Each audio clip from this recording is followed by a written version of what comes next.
Chapter number 10, building deeper connection with your audience. Do you still recall a time where you were sitting in a presentation where you feel so deeply connected with that speaker or that presenter? You feel that you're on the same intellectual level, you feel that you're the same emotional ground, and you have a deep connection with that speaker. It's almost like a sense of like kindred spirit. You uncontrollably go up to the speaker and presenter and say, hey, I know exactly what you meant when you said that. I know exactly how you felt when you said you felt that. I know exactly what you were thinking when you said you were thinking about that. And this is what we really term as a speaker and presenter to have a deep connection with an audience.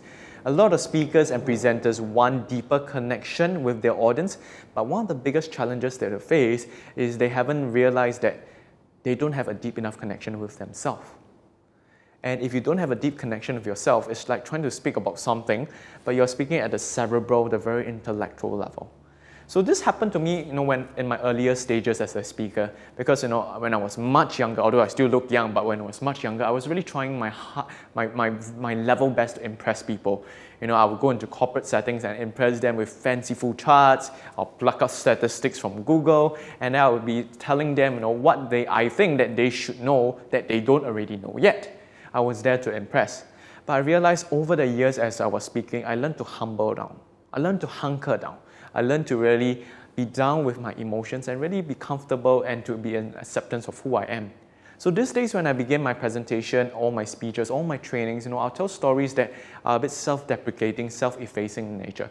I'll tell people about how I was a serial bully victim, how I was laughed at. I'll tell people how my grandma passed away when I was in late 2013. They are not big bombastic nuclear theory kind of subjects, but when I give myself my permission to really share a slice of my life with them, they know that I'm here not just like any other corporate speaker or trainer trying to impress them. I am there to really express a slice of myself, a part and a body of myself such that I can be real and connected with them. So if you've always been struggling with trying to get deeper connection with your audience, and you know you have a deeper connection when you see their eyes, you see their body language, you see how they respond and interact with you after the speech, this is a couple of tips for you. First and foremost, you need to get comfortable with being yourself. And what you can do is, what I say, commit into a few acts of self-disclosure. Healthy self-disclosure. I'm not telling you to share everything, all your skeletons in your closet, if you don't want to. But progressively, you could start, at least on a one-to-one level, tell something that's deeper, something that's personal. So perhaps, you could start telling to people, what is one of your biggest fears? What's one of your biggest apprehension? What are things that you have done that you really embarrass yourself in the past? At the start, when you're telling all this, you'll feel, yucky, and you say, I don't know where I'm heading to. It is normal.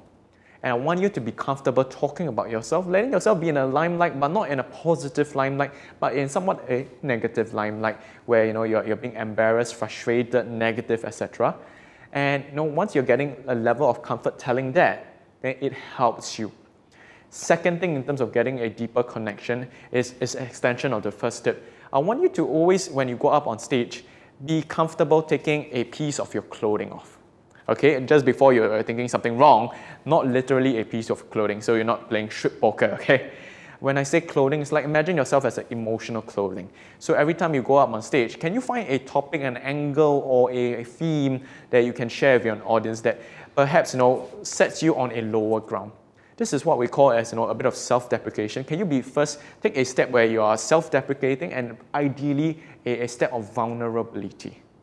And this way, when you start talking about something that's closer to your heart, which people would not usually expect you to share in such a public setting, you then give your permission to your audience to then think about moments and times where they were also vulnerable, weak, and unable to manage, control themselves.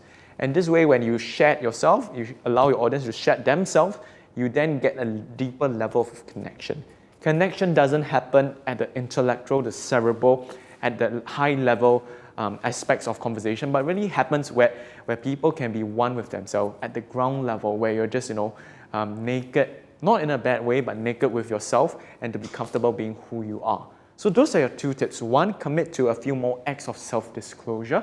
And two, every time you go up on stage, think of how you can add and create and weave in a level of vulnerability. so that when you're vulnerable, you then give your audience that permission, that leeway, that ability and freedom to likewise be vulnerable. I hope you've gained a tip or two about public speaking or presenting in public through this video series. If you're looking for more tips, strategies, framework, checklists, don't forget to check out my book, or if you want more resources on public speaking, or even to find out what it takes to work with me, click on the link below and you'll find out all the information you need right here, right now.